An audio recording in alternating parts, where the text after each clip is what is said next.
Hello welcome back to yummy Malabar. ഇന്ന് നമ്മൾ oven ഇല്ലാതെ ഞാൻ സെയിൽ ചെയ്യുന്ന 2 കിലോ വെയിറ്റ് വരുന്നൊരു ബ്ലാക്ക് ഫോറസ്റ്റ് കേക്കിൻ്റെ റെസിപ്പിയാണ് ചെയ്തെടുക്കുന്നത്. അപ്പോൾ നമുക്കൊട്ടും താമസിയാതെ വീഡിയോയിലേക്ക് പോകാം. അതിന് മുന്നേ ആയിട്ട് യമ്മി മലബാർ ആദ്യമായിട്ട് കാണുന്നവരുണ്ടെങ്കിൽ ഒന്ന് സബ്സ്ക്രൈബ് ചെയ്യണേ. അപ്പോൾ നമുക്ക് വീഡിയോയിലേക്ക് പോയാലോ. അപ്പോൾ ആദ്യം നമുക്ക് ഡ്രൈ ഇൻഗ്രീഡിയൻസ് അരിച്ച് മാറ്റി വെക്കണം. അപ്പോൾ അതിനായിട്ട് 1 കപ്പ് അളവിൽ മൈദ എടുത്തിട്ടുണ്ട്. ശേഷം നമുക്ക് 1/4 കപ്പ് അളവിൽ അടുത്ത ഫ്ലോർ എടുക്കണം. അപ്പോൾ ആ 1/4 കപ്പിൽ നമുക്ക് ഒരു 1/4 ഭാഗം മൈദ ഫില്ല് ചെയ്ത് കൊടുക്കാം. ശേഷം അതിൻ്റെ ബാക്കി ഭാഗം നമുക്ക് കൊക്കോ പൗഡർ ഫില്ല് ചെയ്ത് കൊടുക്കാം. അപ്പോൾ കുറച്ച് പേര് കമൻറ്റിൽ പറഞ്ഞിരുന്നു ഞങ്ങൾ ബ്ലാക്ക് ഫോറസ്റ്റ് കേക്ക് ചെയ്തെടുക്കുമ്പോൾ ഒട്ടും തന്നെ ആ ഒരു ബ്ലാക്ക് കളർ, അതായത് ഒരു ഡാർക്കായിട്ടുള്ളൊരു കളറല്ലേ വരിക, അത് കിട്ടുന്നില്ല എന്നൊക്കെ. അതിനുള്ള റീസൺ എന്താണെന്ന് വെച്ചാൽ നിങ്ങൾ ഡാർക്കായിട്ടുള്ള കൊക്കോ പൗഡർ യൂസ് ചെയ്യുക. ബേക്കേഴ്സിൻ്റെ തന്നെ ഡാർക്കായിട്ടുള്ള കൊക്കോ പൗഡർ കിട്ടുന്നുണ്ട്.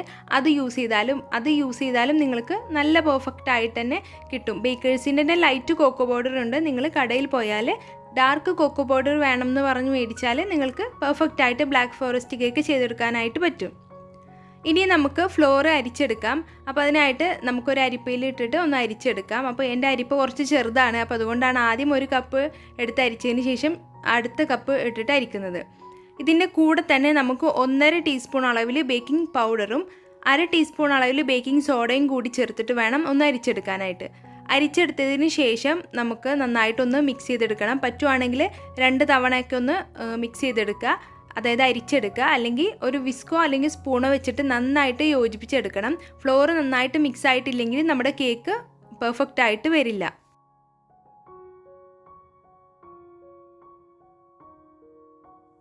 ഡ്രൈ ഇൻഗ്രീഡിയൻസ് ഇതാ ഇവിടെ റെഡി ആയിട്ടുണ്ട്. ഇനി ഇതൊരു സൈഡിലേക്ക് മാറ്റി വെക്കാം. ശേഷം ഒരു ബൗളിൽ 6 മുട്ട എടുത്തിട്ടുണ്ട്. അത് നമുക്ക് നന്നായിട്ടൊന്ന് ബീറ്റ് ചെയ്തെടുക്കാം. അപ്പോൾ ഇതിലേക്ക് വാനില എസൻസ് ചേർത്തിട്ട് വേണം ബീറ്റ് ചെയ്യാനായിട്ട്. ഇതിലേക്ക് 1 ടേബിൾ സ്പൂൺ അളവിൽ വാനില എസൻസും കൂടി ചേർത്തിട്ട് വേണം ബീറ്റ് ചെയ്തെടുക്കാനായിട്ട്. അപ്പോൾ മുട്ട ഇവിടെ നന്നായിട്ട് ബീറ്റായി വന്നിട്ടുണ്ട്. ഇതിലേക്ക് നമുക്ക് 1.25 കപ്പ് അളവിൽ പൊടിച്ച പഞ്ചസാര ചേർത്ത് കൊടുക്കാം. ഇനിയിപ്പോൾ നിങ്ങൾ പൊടിക്കാത്ത പഞ്ചസാരയാണ് എടുക്കുന്നതെങ്കിൽ ഒരു 1.25 കപ്പ് വരെ പൊടിക്കാത്ത പഞ്ചസാര ചേർത്ത് കൊടുത്താൽ മതി.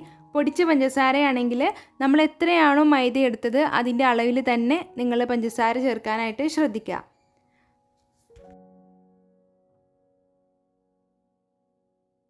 അപ്പോൾ ഇതേ മുട്ടയും പഞ്ചസാരയും നന്നായിട്ട് ബീറ്റായിട്ട് നല്ല ക്രീമി ആയിട്ട് വന്നിട്ടുണ്ട്. ഇതിലേക്ക് നമുക്ക് 1/2 കപ്പ് അളവിൽ ഓയിൽ ചേർത്ത് കൊടുക്കാം. സൺഫ്ലവർ ഓയിലാണ് എടുത്തിട്ടുള്ളത്. അതല്ലാന്നുണ്ടെങ്കിൽ ബട്ടർ മെൽറ്റ് ചെയ്തതോ അല്ലെങ്കിൽ ഏതെങ്കിലും വെജിറ്റബിൾ ഓയിൽ എടുത്താലും മതി. അത് നമുക്ക് കുറേശ്ശെ ആയിട്ട് ചേർത്തതിന് ശേഷം ലോ സ്പീഡിലിട്ടിട്ട് ജസ്റ്റ് ഒന്ന് മിക്സ് ചെയ്തെടുക്കുക. ഓവറായിട്ട് മിക്സ് ചെയ്തെടുക്കേണ്ട ആവശ്യമില്ല. ഇനി നമുക്ക് അരിച്ച് മാറ്റി വെച്ച ഫ്ലോർ ഇതിലേക്ക് കുറേശ്ശെ ആയിട്ട് ചേർത്തിട്ട് മിക്സ് ചെയ്തെടുക്കണം. അപ്പോൾ നിങ്ങൾ തുടക്കക്കാരാണെങ്കിൽ ബീറ്റർ വെച്ച് മിക്സ് ചെയ്യാതെ ഒരു സ്പാച്ചുല വെച്ചിട്ട് പതിയെ ഫോൾഡ് ചെയ്തിട്ട് വേണം മിക്സ് ചെയ്തെടുക്കാനായിട്ട്. അപ്പോൾ ഞാൻ ചെയ്യുന്നത് ബീറ്ററിൻ്റെ വിസ്ക് വെച്ചിട്ട് ഇതുപോലെ ലോ സ്പീഡിൽ ജസ്റ്റ് ഒന്ന് മിക്സ് ചെയ്തെടുക്കണം. ഓവറായിട്ട് മിക്സ് ചെയ്തെടുക്കുന്നില്ല. ഇതേപോലെ എല്ലാ ഫ്ലോറും നമുക്ക് മിക്സ് ചെയ്തെടുക്കാം. അപ്പോൾ മിക്സ് ചെയ്യുന്നതിൻ്റെ ഇടയ്ക്ക് നമുക്ക് പാലും കൂടി ചേർത്തിട്ട് വേണം ഇത് മിക്സ് ചെയ്യാനായിട്ട്. എല്ലാ ഇൻഗ്രീഡിയൻസും അതിൻ്റെ മെഷർമെൻറ്റും ഞാൻ ഡിസ്ക്രിപ്ഷൻ ബോക്സിൽ കൊടുക്കാം. നിങ്ങൾ അതൊന്ന് പോയിട്ട് ചെക്ക് ചെയ്താൽ മതി.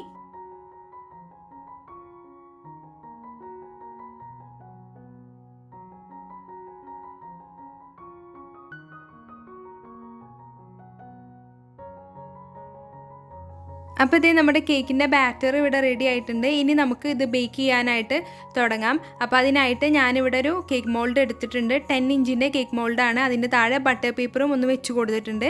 ഇതിലേക്ക് നമ്മുടെ കേക്കിൻ്റെ ബാറ്റർ ഒഴിച്ച് കൊടുത്തതിന് ശേഷം നമുക്ക് പ്രീഹീറ്റ് ചെയ്ത പാനിൽ വെച്ചിട്ട് ഒരു 35 മിനിറ്റ് ഇത് ബേക്ക് ചെയ്ത് എടുക്കണം. അപ്പോൾ നിങ്ങൾ ബേക്ക് ചെയ്യാൻ നമ്മുടെ കേക്ക് ടീൻ ഇറക്കി വെച്ച് കൊടുക്കുന്നതിന് മുമ്പ് പാന് പ്രീഹീറ്റ് ചെയ്യാനുള്ള കാര്യം മറന്നു പോകരുത്. അത് അത്രയും ഇമ്പോർട്ടൻ്റ് ആയിട്ടുള്ള കാര്യമാണ്. അപ്പോൾ ഇനി നമുക്ക് കേക്ക് ബേക്ക് ചെയ്തെടുത്തിട്ട് വരാം.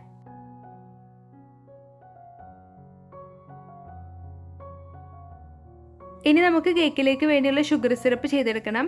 അപ്പോൾ അതിനായിട്ട് ഞാനിവിടെ എടുത്തിട്ടുള്ളത് 1.5 കപ്പ് അളവിൽ വെള്ളമാണ്. അതിലേക്ക് 1/4 കപ്പ് അളവിൽ പഞ്ചസാരയും അതുപോലെ തന്നെ ഒരു 1/4 കപ്പ് അളവിൽ ചെറി ഒന്ന് ചോപ്പ് ചെയ്തതും കൂടി ഇട്ട് കൊടുക്കുന്നുണ്ട്. അതിൻ്റെ കൂടെ തന്നെ 1 ടീസ്പൂൺ അളവിൽ ഇൻസ്റ്റൻറ്റ് കോഫി പൗഡറും കൂടി ചേർത്ത് കൊടുക്കുന്നുണ്ട്. ഞാനിങ്ങനെയാണ് ബ്ലാക്ക് ഫോറസ്റ്റ് കേക്കിനായിട്ടുള്ള സിറപ്പ് ചെയ്തെടുക്കാറ്. ഇനി നമുക്ക് നന്നായിട്ടൊന്ന് തിളപ്പിച്ചെടുത്തിട്ട് വരാം.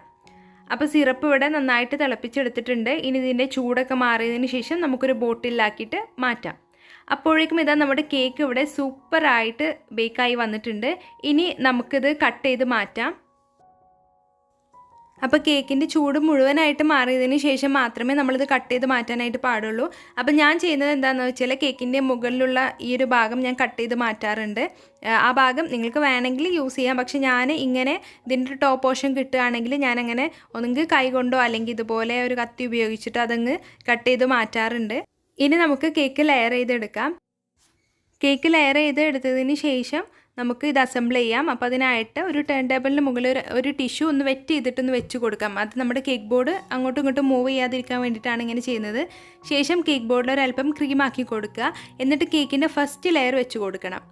ഫസ്റ്റ് ലെയർ വെച്ച് കൊടുത്തതിന് ശേഷം നമ്മൾ നേരത്തെ ചെയ്തെടുത്ത ഷുഗർ സിറപ്പ് ഉണ്ടല്ലോ, അതിൻ്റെ ചൂടൊക്കെ മാറിയിട്ട് ഒരു ബോട്ടിലാക്കി മാറ്റിയിട്ടുണ്ട്. അതുകൊണ്ട് നമുക്ക് നന്നായിട്ടൊന്ന് വെറ്റ് ചെയ്തെടുക്കണം. ഇതിപ്പോൾ നന്നായിട്ട് വെറ്റ് ചെയ്തെടുത്ത് കഴിഞ്ഞിട്ടുണ്ട്.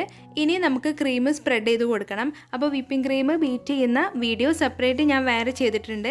അത് കാണാത്തവരുണ്ടെങ്കിൽ കാണുക. ലിങ്ക് ഞാൻ ഡിസ്ക്രിപ്ഷൻ ബോക്സിൽ കൊടുക്കാം. അപ്പോൾ ഈ ഒരു 2 kg കേക്കിന് ഞാൻ ബീറ്റ് ചെയ്തെടുത്ത ക്രീം എന്ന് പറയുന്നത് 2.5 കപ്പാണ്. 2.5 കപ്പ് ക്രീമാണ് ഞാൻ ബീറ്റ് ചെയ്യാനായിട്ട് എടുത്തിട്ടുള്ളത്. ഇത് ഫിയോണ വിപ്പിംഗ് ക്രീമാണ് ഞാൻ യൂസ് ചെയ്തിട്ടുള്ളത്. അപ്പോൾ നിങ്ങൾ ചെയ്തെടുക്കുന്ന ഡെക്കറേഷനും കാര്യങ്ങൾക്കനുസരിച്ചിട്ട് നിങ്ങളുടെ ക്രീമിൻ്റെ അളവ് അങ്ങോട്ടും ഇങ്ങോട്ടൊക്കെ മാറും. ചിലവർക്ക് ചിലപ്പോൾ 2 കപ്പ് മതിയാകും ക്രീം നമുക്ക് 2 kg ഒക്കെ ചെയ്തെടുക്കാനായിട്ട്. പക്ഷേ എനിക്കൊരു 2.5 കപ്പ് എന്തായാലും വേണം ഒരു 2 kg ഒക്കെ ചെയ്തെടുക്കാനായിട്ട്. ഞാൻ അത്യാവശ്യം ലെയറിൽ ക്രീം തിക്കായിട്ട് ഇട്ട് കൊടുക്കാറുണ്ട്. ഫസ്റ്റ് ലെയർ ക്രീം സ്പ്രെഡ് ചെയ്ത് കൊടുത്തു കഴിഞ്ഞാൽ നമ്മൾ ഷുഗർ സിറപ്പിൽ ചെയ്തെടുത്ത ക്രഷ്ഡ് ചെറി ഇല്ലേ, അത് ഇതിന് മുകളിൽ ഇട്ട് കൊടുക്കാം. അങ്ങനെ ഓരോ ലെയറും നമുക്ക് ഇതേപോലെ അങ്ങ് ചെയ്തെടുക്കാം.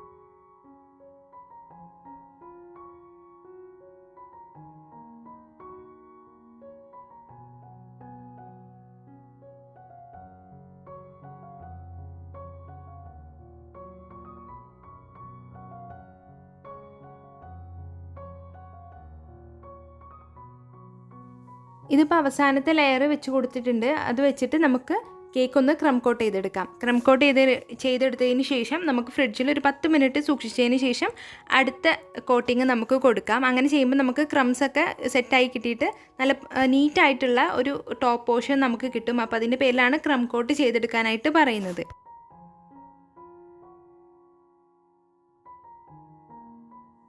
ഇനി നമുക്ക് കേക്ക് മുഴുവനായിട്ട് ഐസിങ് ചെയ്തെടുക്കണം. അപ്പോൾ അതിനായിട്ട് കുറച്ച് കൂടുതൽ ക്രീം നമുക്ക് ടോപ്പ് പോർഷനിൽ ഇട്ട് കൊടുക്കാം. എന്നിട്ട് കേക്ക് ഫുള്ളായിട്ട് നമുക്കൊന്ന് കവർ ചെയ്തെടുക്കാം.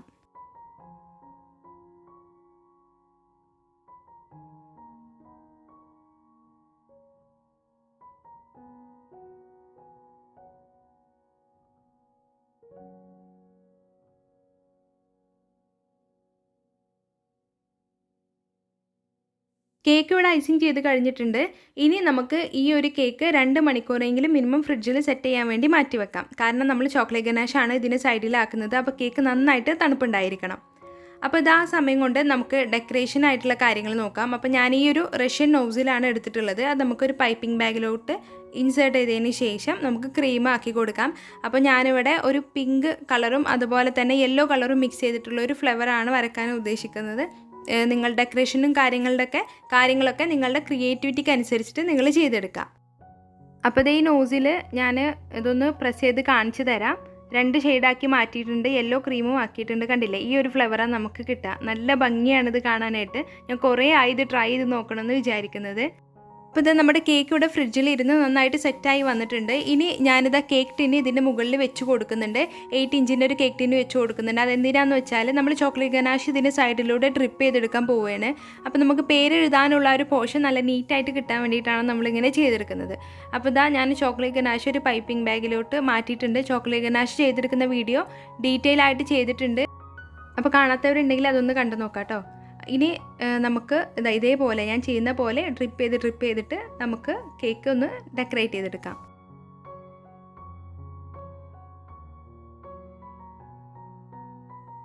അപ്പോൾ ഇത് നമ്മുടെ കേക്ക് ഇവിടെ റെഡി ആയിട്ടുണ്ട്. ഇനി നമുക്ക് നമ്മൾ നേരത്തെ റെഡിയാക്കി വെച്ച ആ നോസിൽ വെച്ചിട്ട് ഇതിന് സൈഡിലൊന്ന് ഫ്ലവർ ചെയ്ത് കൊടുക്കാം. ഫ്ലവർ ചെയ്ത് കൊടുത്തതിന് ശേഷം വേറെ ഒരു സ്റ്റാർ നോസിൽ ഇട്ടിട്ട് ഇതിൻ്റെ സൈഡിൽ ഇതുപോലെ അങ്ങ് ചെയ്ത് കൊടുക്കുന്നുണ്ട്. എന്നിട്ട് ചെറീസും വെച്ച് കൊടുക്കുന്നുണ്ട്. പിന്നെ നമ്മുടെ ഫ്ലവറിൻ്റെ ചുറ്റിലും ലീഫ് പോലെ നമ്മുടെ പൈപ്പിംഗ് ബാഗ് ഒരു വി ഷേപ്പിൽ കട്ട് ചെയ്തിട്ട് ഒരു ഗ്രീൻ കളർ വിപ്പിംഗ് ക്രീമും കൂടി മിക്സ് ചെയ്തിട്ട് ഞാനൊരു ലീവ്സും വരച്ചു കൊടുക്കുന്നുണ്ട്. അപ്പോൾ ഇത്രയേ ഉള്ളൂ നമ്മുടെ കേക്ക് ചെയ്തെടുക്കാനായിട്ട്. എല്ലാവരും ട്രൈ ചെയ്ത് നോക്കുക. ട്രൈ ചെയ്തിട്ട് ഫീഡ്ബാക്ക് അറിയിക്കാൻ മറക്കരുത്. വീഡിയോ ഇഷ്ടമായാൽ ലൈക്ക് ചെയ്യാനും ഷെയർ ചെയ്യാനും ചാനൽ ഇതുവരെ സബ്സ്ക്രൈബ് ചെയ്യാതെ കാണുന്നവരുണ്ടെങ്കിൽ സബ്സ്ക്രൈബും ചെയ്യുക. താങ്ക്